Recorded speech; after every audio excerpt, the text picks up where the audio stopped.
नमस्कार दोस्तों, स्वागत है आपका आपके अपने चैनल दुबे बाबा की जय में। मैं आपका दोस्त अमित दुबे फिर से आपके बीच में आपको हंसाने के लिए आया हूँ। इन दिनों लॉकडाउन का फेज 3 चल रहा है।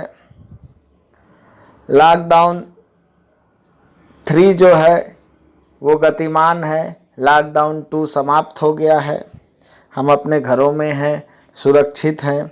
लॉकडाउन 3 में कुछ रियायतें दी गई हैं और सबसे बड़ी रियायत जो 40 दिन से प्यासे थे उनकी प्यास बुझाने के लिए दारू भट्टियां खोल दी गई हैं।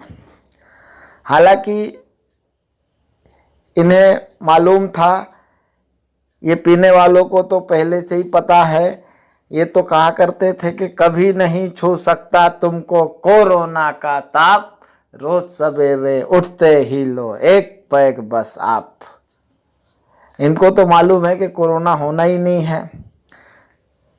लेकिन जैसे ही लॉकडाउन 3 में रियायत के रूप में दारू की दुकानें खोली गई, 4 पंक्तियां मुझे याद आती है। मैंने कहा जब लॉकडाउन 3 में दारू की दुकानें खोलने के जब आदेश आए तो 4 पंक्तियां मैंने कही थी। मैंने कहा कि दरवाजे बंद रहेंगे, खिड़कियां खुलेंगी। दरवाजे बंद रहेंगे, खिड़कियां खुलेंगी। धीरे धीरे अब ये पाबंदियां खुलेंगी। स्कूल बाद में आप खोलते रहिएगा। आदेश हुआ है पहले भट्टियां खुलेंगी। आदेश हुआ है पहले भट्टियां खुलेंगी। इसी आदेश के तहत दारू की दुकानें खुल गईं और खुलते ही जो हुजूम दुकानों में देखने को मिला, टीवी के माध्यम से, न्यूज़ चैनलों के माध्यम से हमारे बीच में देखने को मिला, एक अद्भुत ही नज़ारा था। कोई सोशल डिस्टेंसिंग नाम की चीज़ वहाँ पर नहीं थी। अच्छा, हमारे यहाँ के पत्रकार भी गजब है भाई साहब। वो लाइन में खड़े लोगों का इंटरव्यू ले रहे थे। मैंने देखा एक न्यूज़ चैनल में वो एक पत्रकार भाई साहब जो है वो इंटरव्यू ले रहे थे और लोग जो है वो कैमरा से दूर भाग रहे थे। अब वो पत्रकार जो है माइक उनके मुंह में लगाते हुए पूछता है आपको कैसा फीलिंग हो रहा है। अब हर आदमी जो है वो बचने की कोशिश कर रहा था, लेकिन पत्रकार छोड़ने का नाम नहीं ले रहा था। अब सामने वाला करे तो क्या करे। तो 3-4 लोगों से जब पत्रकार ने पूछा तो लोगों ने मजबूर होकर क्या कहा। 4 पंक्तियां आपको वहाँ से, एक हास्य की 4 पंक्तियां आपके बीच में रखता हूँ। पत्रकार ने पूछा आप क्या कर रहे हैं, तो लोगों ने क्या कहा सुनिएगा। पहला बोला मैं लाला हूँ, लेने देने आया हूँ, मैं तो धंधा करने आया हूँ। पहला बोला मैं लाला हूँ, लेने देने आया हूँ। बोला दूजा मैं केवट हूँ, नैया खेने आया हूँ। बोला तीजा माथ पकड़ कर कोरोना से पीड़ित हूँ। बोला तीजा माथ पकड़कर कोरोना से पीड़ित हूँ, इसीलिए मैं कोरोना का टॉनिक लेने आया हूँ। इसीलिए मैं कोरोना का टॉनिक लेने आया हूँ। इसीलिए मैं कोरोना का टॉनिक लेने आया हूँ। ये स्थितियाँ हैं और रियायतें दी गई तो कहा गया आर्थिक बदहाली की बात कही गई। आर्थिक बदहाली को दूर करने के लिए दारू की भट्टियां खोली गई। 4 पंक्तियां पढ़ता हूँ, ये कॉन्फिडेंस की पंक्तियां हैं।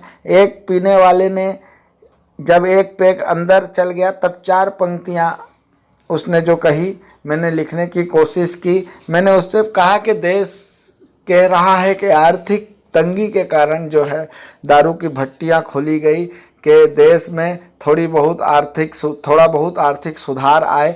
तो उस पीने वाले ने क्या कहा, 4 पंक्तियां आपके बीच में रखता हूं कि पड़े जरूरत कभी देश को शीश काट धर देंगे हम। पड़े जरूरत कभी देश को शीश काट धर देंगे हम। पड़े जरूरत कभी देश को शीश काट धर देंगे हम।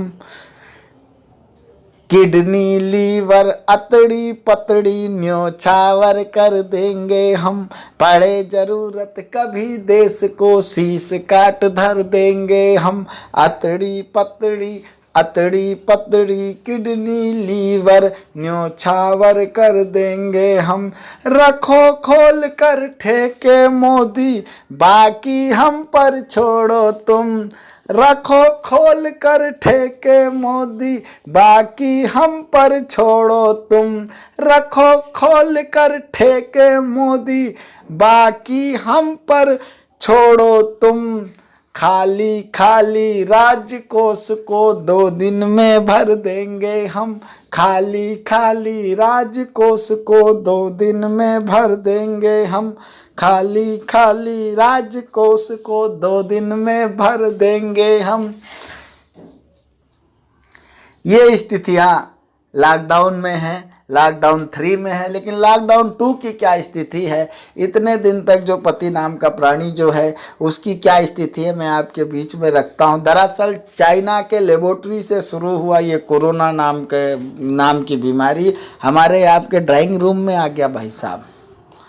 वो पत्नी एक दिन कहने लगी कि कुछ दिन के लिए यार मगरूर रहो ना, पागल न बनो प्यार में यूं चूर रहो ना।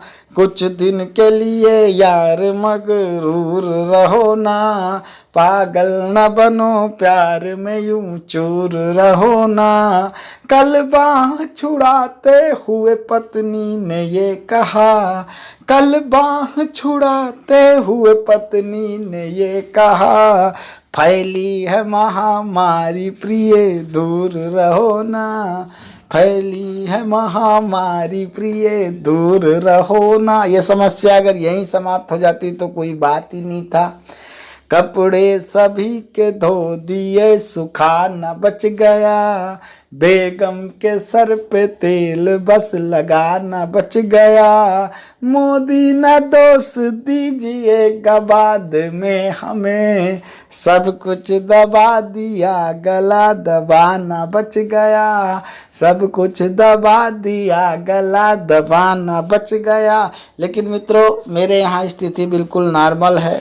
मेरी और मेरी पत्नी की बहुत अच्छी पटती है, इसलिए हमारे यहाँ लॉकडाउन में ऐसा कुछ नहीं हुआ। लेकिन कुछ नहीं होने के बाद भी 4 पंक्तियाँ मैंने वहाँ से निकाली, आपके बीच में रखता हूँ। फरमाइशों की लिस्ट बड़ी होने लग गई, फरमाइशों की लिस्ट बड़ी होने लग गई, अबला भी धैर्य धीरे धीरे खोने लग गई। अच्छा हुआ अमित ये कि कुछ भी नहीं हुआ, फिर से पलट के थालियाँ वो धोने लग गई, फिर से पलट के थालियाँ वो धोने लग गई, फिर से पलट के थालियाँ। एक चीज़ बताता हूँ, मेरे यहाँ पड़ोस में एक भाभी जी रो रही थी। मैंने कहा भाभी जी आप क्यों रो रही हो? तो बोली कुछ नहीं भैया, जो है वो गए थे कतर कमाने के लिए, और वहाँ से जैसे ही आए पुलिस उनको पकड़ कर ले गई और 14 दिन के लिए क्वारंटाइन कर दिया। मैंने कहा भाभी लेकिन वो हुआ क्या? तो भाभी ने जो बताया, मैंने 4 पंक्तियाँ आपके बीच में रखी। भाभी ने कहा कि गए थे साजन कतर कमाने, न एक छोटा खिलौना लाए। भाभी पूरे दोनों आंखों से जो है गंगा यमुना बहा रही थी। मैंने कहा भाभी रो क्यों रही हो? तो भाभी ने कहा कि गए थे साजन कतर कमाने, न एक छोटा खिलौना लाए। गए थे साजन कतर कमाने, न एक छोटा खिलौना लाए। अजी हमारे तो भाग फूटे, न चांदी लाए न सोना लाए। पुलिस पकड़ ले गई उन्हें कल, जो पूछा मैंने तो बोले साहेब सुनो दुबाइन, दुबे तुम्हारे अटैची भर भर कोरोना लाए। सुनो दुबाइन, दुबे तुम्हारे अटैची भर भर कोरोना लाए। सुनो दुबाइन, दुबे तुम्हारे अटैची भर भर कोरोना लाए। बहुत बहुत धन्यवाद मित्रों। इस मुश्किल की घड़ी में घर में रहिए, सुरक्षित रहिए। हम फिर से मिलेंगे। और आपने अगर मेरे इस चैनल को सब्सक्राइब नहीं किया तो सब्सक्राइब कर दीजिएगा। लाइक करने के लिए मैं बिल्कुल नहीं कहूँगा, आपको अगर अच्छा लगे तो लाइक कीजिएगा, और अगर अच्छा नहीं लगे तो अनलाइक कीजिएगा। और जहाँ गलती हो वो कमेंट में लिखकर बताइएगा। बहुत बहुत धन्यवाद। Stay home, stay safe. धन्यवाद।